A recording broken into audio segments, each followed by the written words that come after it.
Livro, Os Crimes ABC.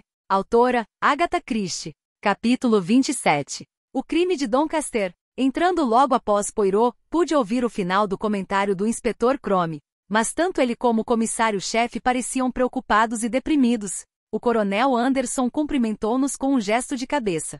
Estou contente que tenha vindo, Sr. Poirot, disse polidamente. Acho que imaginou que tivéssemos ouvido o comentário meio irônico de Crome. Como vê, estamos com a garganta entalada de novo. Um outro crime de ABC? Sim. Um trabalho um bocado audacioso. Nosso homem só fez inclinar-se sobre uma poltrona e apunhalar a vítima pelas costas. Usou outra arma desta vez? Sim, ele varia um bocado de métodos, hein? Golpe na cabeça, estrangulamento e agora uma facada. Diabolicamente versátil. Aqui está o laudo do legista se desejar vê-lo. Anderson empurrou os papéis sobre a mesa para que Poirot os recolhesse. O morto já foi identificado? Indagou Poirot. Sei que havia. Um guia ABC sob o assento da poltrona, acrescentou de imediato. Sim, um ABC voltou a ser encontrado. Se isso é motivo de satisfação para nós. O morto chamava-se George Arusfield e era barbeiro. Curioso, observou Poirot. Nosso homem pode ter saltado uma letra, sugeriu o coronel. Meu amigo moveu a cabeça com ar de dúvida. Poderíamos fazer entrar a próxima testemunha? Perguntou Crome. Ele está ansioso para voltar para casa. Sim, faça-o entrar. Um homem de meia-idade, parecidíssimo com a lacaio Randy Alice no País das Maravilhas, foi introduzido na sala. Estava bastante nervoso, e sua voz vibrava de excitação. Foi a experiência mais chocante que já vivi, confessou com voz meio esganiçada. Tenho uma deficiência cardíaca, senhor. Um coração muito fraco, podia até ter morrido. Seu nome, por favor, disse o inspetor. Downes. Roger Emanuel Downes. O profissão? Sou professor da Yale School. Agora, Sr. Downes, desejamos que nos conte com suas próprias palavras o que aconteceu no cinema. Posso resumir com facilidade o que houve, senhores. Terminada a sessão, eu me levantei. A poltrona à minha esquerda estava vazia, mas a seguinte permanecia ocupada por um homem aparentemente adormecido. Eu não podia passar por ele porquanto estava com as pernas esticadas para a frente. Pedi-lhe então licença para passar. Como ele não se movesse, repeti meu pedido num tom um pouco mais alto. Nenhuma resposta. Então toquei em seu ombro para despertá-lo. Foi quando seu corpo pendeu para a frente e eu me dei conta de que estava desmaiado ou seriamente doente. Aí! Gritei. Este homem está passando mal, chamem o porteiro. Este veio. Assim que olhei para a mão com a qual segurara aquele homem, notei que estava pegajosa. Havia sangue em meus dedos. Vi então que o homem fora apunhalado. No mesmo instante, o porteiro deparou com o guia de trens ABC. Asseguro, senhores, foi um choque terrível. Podia ter acontecido algo sério comigo. Eu, que há anos sofro de deficiência cardíaca. O coronel Anderson estava olhando para o Sr. Downes com uma expressão realmente curiosa. Então observou. Pode considerar-se um homem de sorte, Sr. Downes. E sou o senhor. Nem tive palpitações. Creio que não me entendeu bem, Sr. Downes. Não disse que estava sentado numa poltrona próxima à ocupada pelo morto? Na realidade, eu me sentara primeiro na poltrona ao lado da do homem assassinado, depois passei para outra, pois a da frente estava vazia, permitindo-me ver melhor o filme. O senhor tem praticamente a mesma constituição e altura do morto, certo? E na ocasião estava usando cachecol de lã, da mesma forma que ele, não é assim? Não estou percebendo, começou a dizer o Sr. Downes, confuso. Pois estou tentando lhe dizer, meu amigo, porque o senhor teve sorte. De um modo ou de outro o assassino seguia o senhor e cometeu um engano. Em outras palavras, ele pegou o homem errado. Sou capaz até de comer meu chapéu, Sr. Downes, se aquela facada não lhe era destinada. E apesar de o coração do Sr. Downes ter suportado o teste anterior, dessa vez foi incapaz de evitar fortes palpitações. O professor afundou numa poltrona com o rosto muito pálido, quase sufocado. Água, balbuciou. Um copo d'água. Foi logo atendido. Bebeu a água e então seu rosto readquiriu a cor normal. Mas eu? Por que eu? O murmurou então. Porque parece ter sido assim, respondeu Crome. Na verdade, é a única explicação plausível para o caso. Está querendo dizer que aquele homem, o demônio personificado, um louco sedento de sangue, foi atrás de mim, dentro do cinema, aguardando uma oportunidade para... Tudo indica que sim. Mas em nome de Deus, por que eu? Indagou o professor da escola para rapazes com ar ofendido. O inspetor Crome sentiu-se tentado a responder. Por que não? Mas em vez disso comentou. acho que não se pode esperar que um maníaco tenha razões para fazer o que faz. Valha-me Deus! Exclamou o Sr. Downes, quase choramingando. Levantou-se. Parecia de repente mais velho e alquebrado. Se não desejam mais nada de mim, preciso voltar para casa, senhores. Eu não me sinto muito bem. Pode ir em paz, Sr. Downes.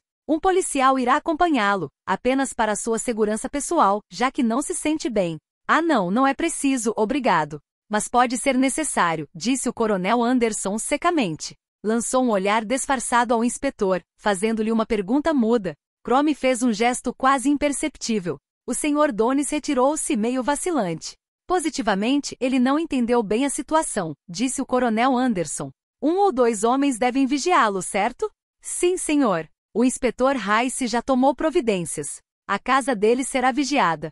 O senhor acha que ao dar pelo seu engano, ABC tentará um novo golpe? Perguntou Poirot. Existe tal possibilidade, disse Anderson. Esse ABC parece ser um sujeito metódico. O fato de as coisas não terem saído de acordo com o programa deverá transtorná-lo. Poirot moveu a cabeça, pensativo.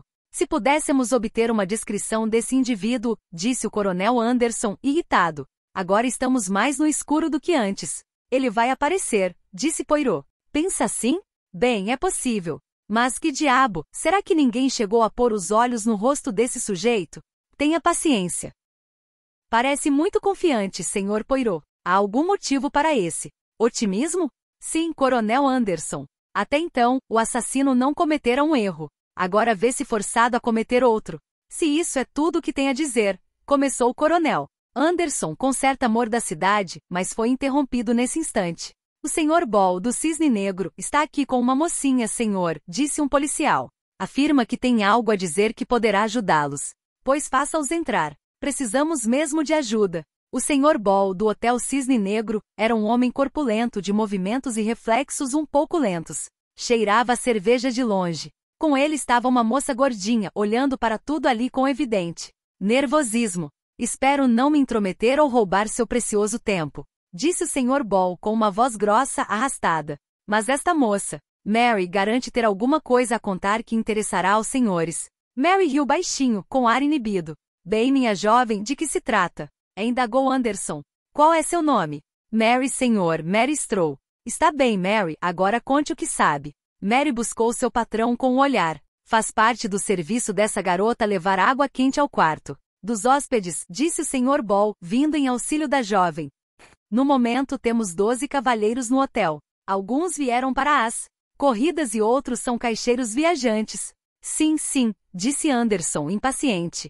Vamos, menina, insistiu o Sr. Ball. Conte sua história. Não há motivo para ficar com medo. Mary suspirou, tomou fôlego e com a voz meio travada começou a contar. Bati na porta e como não obtivesse resposta, esperei um instante. Não devia ter entrado a menos que o hóspede me autorizasse. Mas como não houve resposta quando insisti, resolvi abrir a porta que não estava fechada a chave. E aí eu o vi lavando as mãos. A garota fez uma pausa, meio ofegante devido ao nervosismo. Continue, minha jovem, disse Anderson. Mary arriscou um olhar para o seu patrão, meio indecisa, mas ele a animou com um aceno de cabeça, e ela prosseguiu no mesmo tom. Excitado. Trouxe sua água quente, senhor, disse eu, mas ele respondeu. Eu me lavei com a fria mesmo, então, naturalmente, olhei para a bacia e... Ah, meu Deus, a água estava toda vermelha. Vermelha? Exclamou Anderson vivamente. Ball ajudou. Novamente a garota. Ela me disse que o hóspede tirara o paletó e segurava a manga, que estava molhada. Não foi assim, garota? Sim, senhor, foi o que vi. E acrescentou com precipitação. O rosto dele. Ah, senhor, estava muito esquisito, com um olhar que me deu medo. E quando foi isso? Perguntou Anderson bruscamente. Se estou bem lembrada, por volta das 5h15. Há 3 horas, resmungou Anderson. E por que não veio logo nos procurar? Não soube dessa história na hora, retrucou Ball. Só quando ouvi algo a respeito de um novo crime é que Mary, muito nervosa, contou-me o incidente, senhor. Ela disse que a água da bacia estava suja de sangue. Bem, eu não confiei muito na história e fui verificar. Não havia ninguém no quarto do tal hóspede. Andei fazendo perguntas, e um dos rapazes lá da garagem me disse que vira um sujeito sair apressado do hotel. A descrição conferia. Então eu disse a Mary que devia ir à polícia. Ela não gostou muito da sugestão, estava muito nervosa, e aí me prontifiquei a acompanhá-la. O inspetor Crome apanhou uma folha de papel e, fitando a mocinha, disse: descreva o tal homem. Seja clara e breve, não há tempo a perder. Era de estatura normal, meio encurvado e usava óculos. Como estava vestido? Com um terno preto e um chapéu mole de feltro. Sua roupa parecia surrada. Pouco mais ela conseguiu acrescentar a esses dados. O inspetor Crome não quis ir além no interrogatório, pois seria inútil. Os telefones da central de polícia entraram logo em ação, mas nem o inspetor nem o delegado se mostravam muito otimistas. Crome atentou para o detalhe de que o homem não levava nenhuma valise ou embrulhos quando fora visto saindo do hotel. Assim, há uma chance ainda, comentou. 2 policiais foram enviados ao Cisne Negro. O Sr. Ball com ar de quem se sente orgulhoso e importante, e Mary, ainda assustada, acompanharam-nos. Um dos agentes voltou 10 minutos depois. Eu trouxe o livro de registro de hóspedes, senhor. Aqui está a assinatura do tal homem. Todos nós olhamos o livro. A letra era miúda e apertada, nada fácil de ler. AB Case, ou será Cash? Disse Anderson. ABC, murmurou Crome de modo significativo. E quanto à bagagem? Perguntou Anderson. Uma valise de bom tamanho, senhor, cheia de pequenas caixas. De papelão. Caixas? Com quê? Meias, senhor. Meias de seda. Crome voltou-se para Poirot. Disse: a meus parabéns. Seu palpite estava certo. Capítulo 28. Não faz parte da narrativa pessoal do Capitão Hastings. O inspetor Crome estava em sua sala, na Scotland Yard. O telefone que ficava em sua mesa soou com um ruído discreto e ele atendeu logo. É Jacobs, inspetor. Está aqui um rapaz que me contou algo que o senhor talvez goste de ouvir. O inspetor suspirou. Diariamente, umas 20 pessoas em média apareciam ali com alguma informação pretensamente importante sobre o caso ABC. Alguns eram simplesmente tipos desequilibrados, outros criaturas bem-intencionadas que acreditavam realmente que tinham algo útil a informar. Era dever do sargento Jacobs agir como uma peneira humana, retendo material imprestável e selecionando o que parecia aproveitável para o inspetor. Muito bem, Jacobs, disse Crome. Mande-o entrar. Pouco depois batiam à porta do inspetor, e o sargento Jacobs entrava, acompanhando um rapaz alto de aparência razoável. Este é o Sr. Tom Artigan, chefe. Ele tem informações que talvez tragam algum esclarecimento sobre o caso ABC. O inspetor ergueu-se e com amabilidade apertou a mão do rapaz. Bom dia, Sr. Artigan. Não quer sentar-se? Fuma? Quer um cigarro? Tom Artigan sentou-se meio desajeitado, olhando com certo temor respeitoso para aquele homem que catalogara mentalmente como um dos manda-chuvas. Mas logo a aparência do inspetor o desapontou um pouco. Parecia uma pessoa tão comum. E agora vamos, disse Crome. Tem algo a nos contar que acha que servirá para nos ajudar a esclarecer o caso. Pois vá em frente. Tom começou a falar meio nervoso. Bem, pode ser que não valha a pena. É apenas uma ideia minha. Talvez esteja roubando seu tempo. O inspetor Crome suspirou de novo, discretamente. Que tempo enorme tinha de perder para animar as pessoas a falar. Quem pode julgar melhor isso somos nós aqui. Vamos aos fatos, Sr. Artigan. Bem, senhor, o caso é o seguinte. Namoro uma jovem, sabe, e a mãe dela aluga quartos. Lá pelos lados de Camden Town. O quarto dos fundos, no segundo andar, fora alugado por um ano a um homem chamado Cust. Cust. Exato, senhor. Um tipo de meia-idade com o jeito de quem já apanhou muito da vida, meio confuso e caladão. Dessas pessoas que nunca matariam uma mosca, o senhor sabe. E eu nunca pensaria que ele fosse capaz de fazer algo ruim se não tivesse acontecido uma coisa que achei muito estranha. E de um modo algo enrolado, repetindo-se com frequência Tom. Descreveu seu encontro casual com o Sr. Cust na estação de Euston e o incidente do bilhete perdido. Como o senhor pode observar, de qualquer modo que se encare o fato, não deixa de ser divertido. Lily, a minha garota, afirmou que ele se referir a Sheltenham, e sua mãe confirma isso. Ela se recorda distintamente de terem falado nisso na manhã em que ele partiu. Naturalmente não prestei muita atenção a esse detalhe na ocasião. Lily disse recear que Cust fosse vítima desse tal ABC ao ir a Doncaster, e disse também que havia muita coincidência no fato de Cust ter estado perto de Shurston por ocasião do crime anterior. Rimos e eu lhe perguntei então se ele por acaso não estivera em Bexhill anteriormente. E ela respondeu não saber exatamente se Cust estivera lá, mas que fora. A um balneário, disso tinha certeza. Foi aí que comentei com ela a Hipótese de ele ser o próprio ABC. Uma piada, é claro. Ela falou que o pobre Sr. Cust não mataria uma mosca e a coisa morreu aí. Não pensamos mais no assunto. Pelo menos da maneira como eu tinha feito até ali. Depois comecei a matutar sobre esse tal Cust e pensei que, afinal de contas, inofensivo como ele parecia, devia ser um bocado biruta. Tom parou para tomar fôlego e então prosseguiu. O inspetor Crome agora já o ouvia com interesse. E aí aconteceu esse crime em Doncaster, senhor, e li nos jornais que se buscavam informações sobre o paradeiro de um certo A.B. Casey ou Cash. A descrição desse indivíduo combinava bastante com a de nosso amigo. Dei um pulo à pensão e perguntei a Lily se ela sabia as iniciais do nome completo do Sr. Cust. Ela não soube me dizer, mas sua mãe se lembrou que era um A.B. Aí fomos mais longe no assunto e imaginamos se Cust não teria estado em Andover por ocasião do primeiro assassinato. Bem, o senhor sabe que não é fácil rebuscar coisas passadas há 3 meses. Tivemos uma trabalheira, mas acabamos tendo sorte no final, porque um irmão da senhora Marbury viera do Canadá para visitá-la justamente no dia 21 de junho. Ele chegou, inesperadamente, e sua irmã quis providenciar um quarto para alojá-lo na pensão. Aí Lily sugeriu que Bert poderia ficar no dos fundos, já que o Sr. Cust estava ausente. Mas a senhora Marbury não concordou, achando que não estaria agindo direito com seu inquilino, ela que sempre gosta de proceder com franqueza e honestidade. Mas graças a esse pequeno incidente, e ao fato de o barco de Bert Smith estar ancorado em Southampton naquela data, chegamos a um bom resultado. O inspetor Crome escutara com muita atenção, fazendo uma ou outra anotação. Então indagou. É tudo? Sim, senhor. Espero que não tenha tomado seu tempo à toa com algo que talvez não signifique nada. E Tom enrubesceu. Ligeiramente. De modo algum. Você agiu certo vindo aqui. Naturalmente a margem de prova é pequena, essas datas podem significar uma simples coincidência, assim como a questão do nome também. Mas certamente despertou meu interesse em ter uma conversa com esse Sr. Cust. Ele está em casa agora? Sim, senhor. Quando voltou?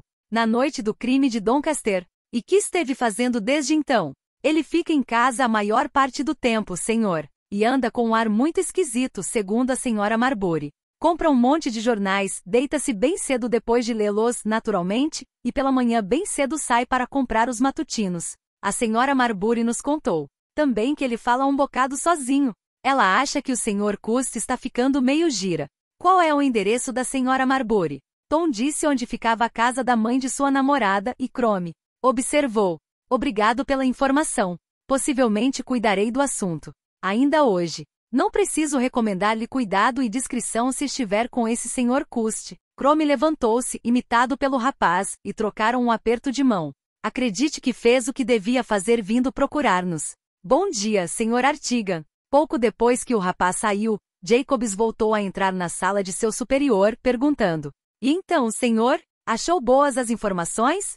São promissoras, retrucou o inspetor. Isto é, se os fatos forem realmente como o rapaz expôs. Ainda não conseguimos nada junto aos fabricantes de meias. Já era tempo de tentar outra coisa. Por falar nisso, traga-me o dossiê do caso de Shurston. Jacobs gastou alguns minutos procurando o que seu chefe pedirá. Sim, é este. O que eu queria está aqui, entre os depoimentos prestados à polícia de Torquay. Um jovem chamado Hill declarou que deixava o Torquay Palladium, após a exibição do filme Not a Sparrow, quando sua atenção foi despertada por um homem que se comportava de modo esquisito.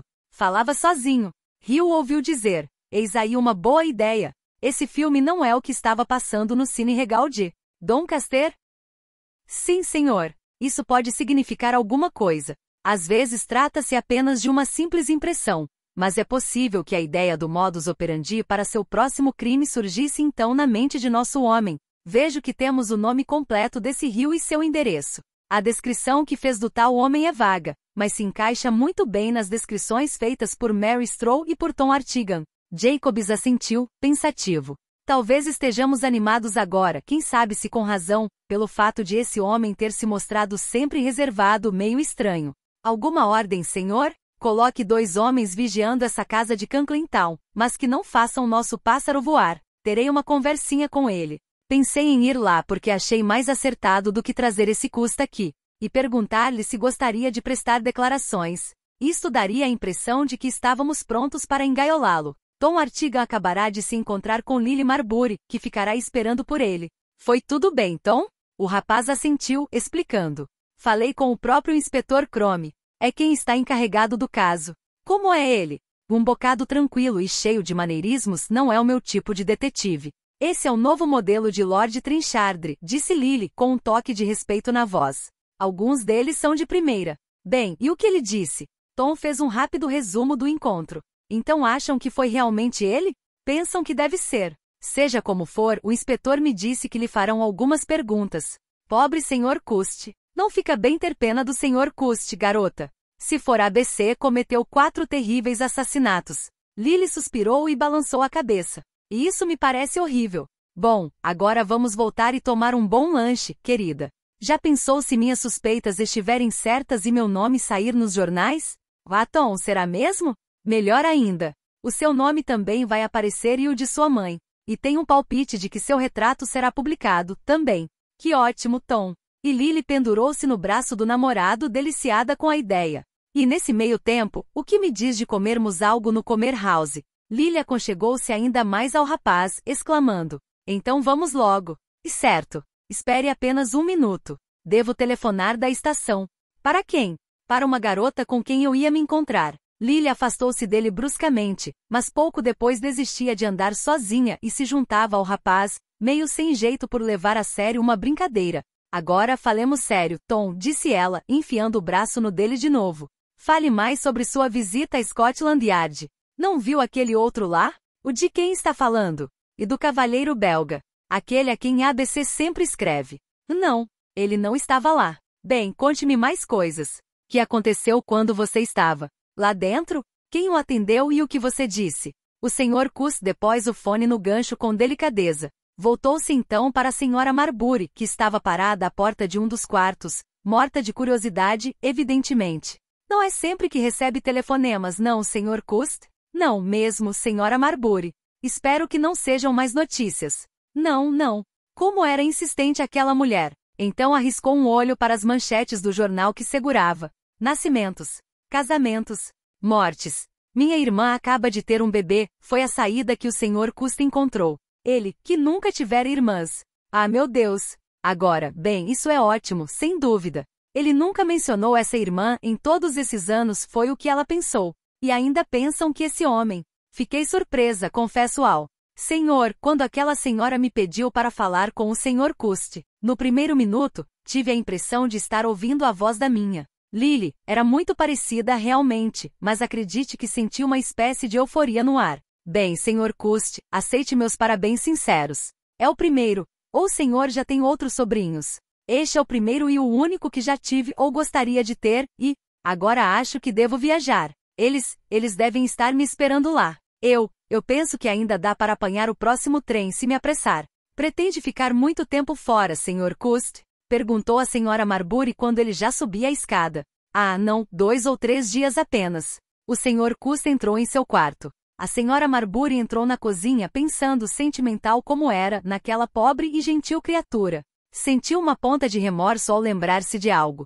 Na noite anterior, Tom e Lily, e toda aquela busca e conferência de datas, tentando provar que o Sr. Cust era aquele monstro horrível, ABC, apenas por causa de suas iniciais e devido a algumas poucas coincidências. Espero que eles não estejam levando isso a sério, pensou a Sra. Marbury, procurando despreocupar-se.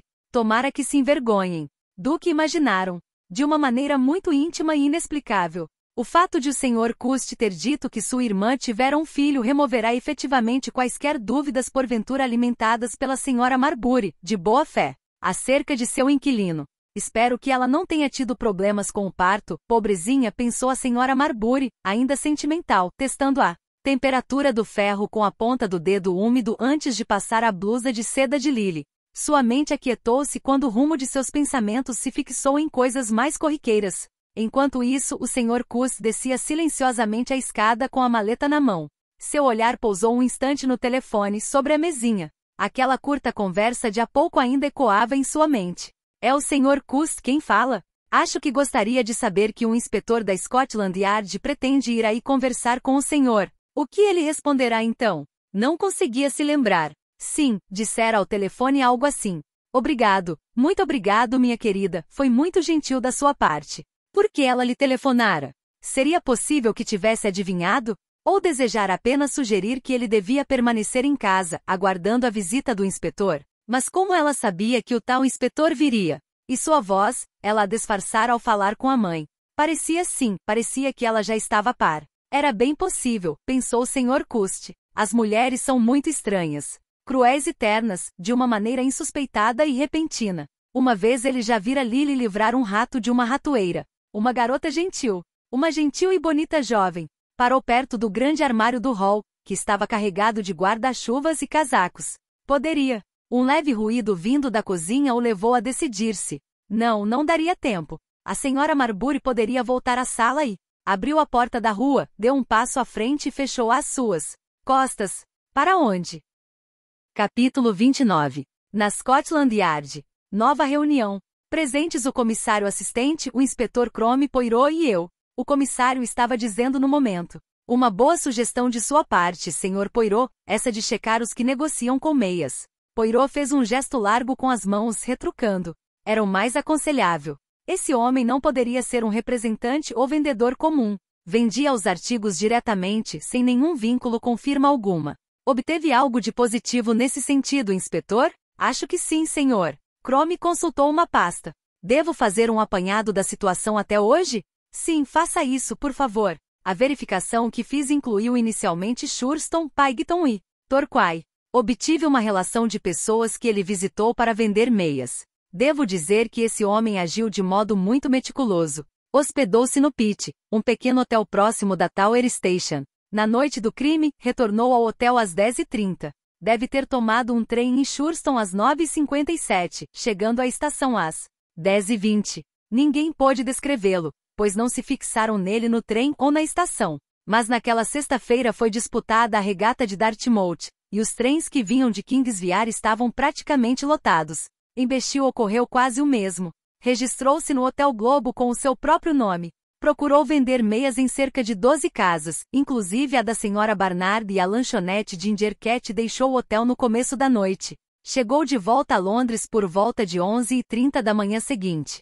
Em Andover procedeu da mesma forma. Alojou-se no Theatres. Tentou vender as meias à senhora Fowler, moradora da casa vizinha à da senhora Sher, e a meia dúzia de pessoas na rua. O par comprado pela senhora Sher eu obtive da sua sobrinha, de nome Mary Draver, e é idêntico às do estoque do Sr. Cust. Até aqui muito bem, disse o comissário. Para apurar uma informação que recebi, continuou o inspetor, fui ao endereço fornecido a mim por Artigan, mas soube que Cust saíra dali uma meia hora antes. Receberá um telefonema. Segundo me informaram. Foi a primeira vez que ele recebeu um telefonema desse tipo, contou-me a dona da casa.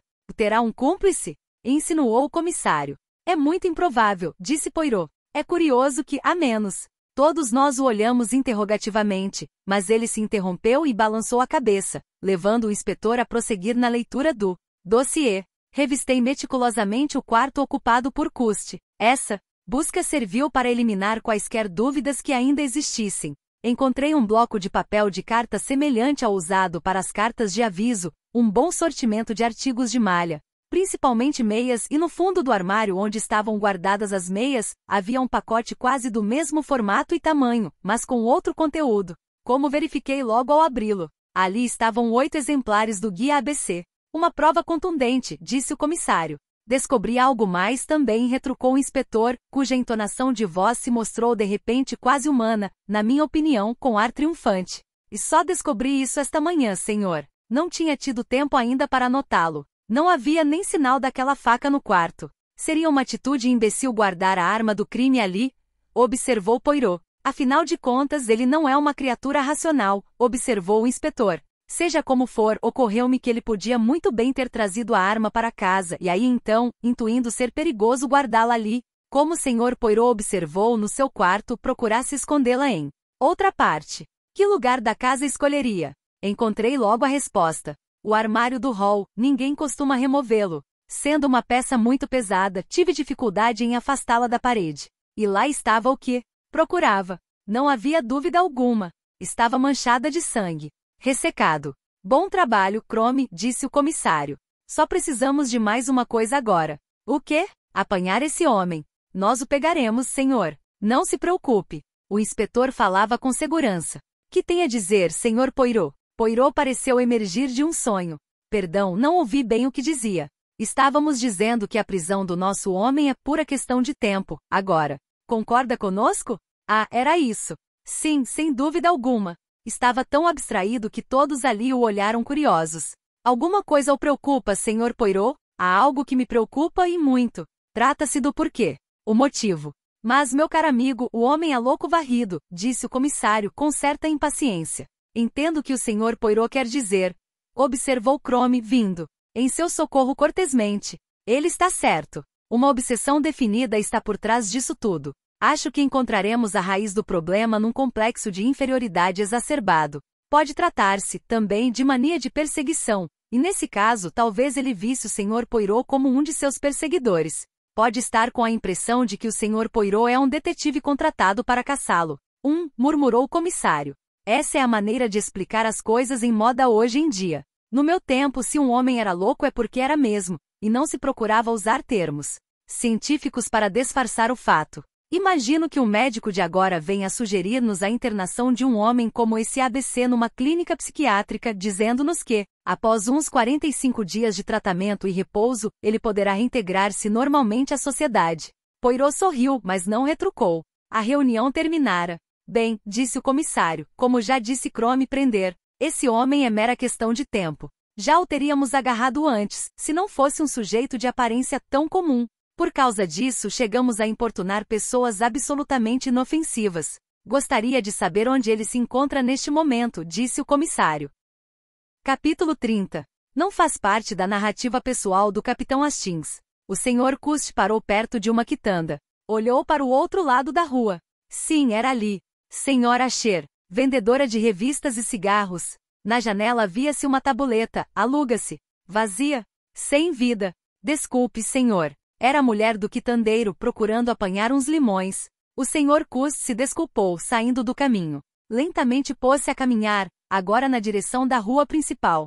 Era difícil, muito difícil mesmo a sua situação, já que estava sem dinheiro. Não ter comido nada durante aquele dia todo fazia-o sentir-se muito esquisito e meio tonto. Seu olhar esbarrou num cartaz afixado numa loja onde se vendiam jornais e revistas. O caso ABC. Assassino ainda está solto. Entrevistas com o Sr. Hercule Poirot. O Sr. Cust monologou.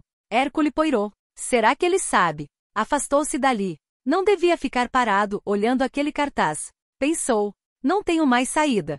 Pé ante pé. Que estranho seu modo de caminhar. Altamente ridículo. Mas, afinal de contas, o homem é um animal ridículo. E ele, Alexander Bonaparte Cust, era particularmente grotesco. Sempre fora. As pessoas costumavam rir dele. E não podia censurá-las por isso. Aonde estava indo? Não sabia. Chegará ao fim da linha. Não olhava agora para outra coisa a não ser seus pés. Caminhava como se flutuasse. Olhou para cima. Luzes piscavam à sua frente. E o letreiro? Distrito Policial. É engraçado, murmurou o Sr. Cust e esboçou um risinho. Frouxo. Então deu alguns passos à frente. Subiu os poucos degraus e já ia entrar na delegacia quando cambaleou e caiu desmaiado. Gostou do vídeo? Se sim, deixe seu gostei, se inscreva no canal. E até o próximo vídeo.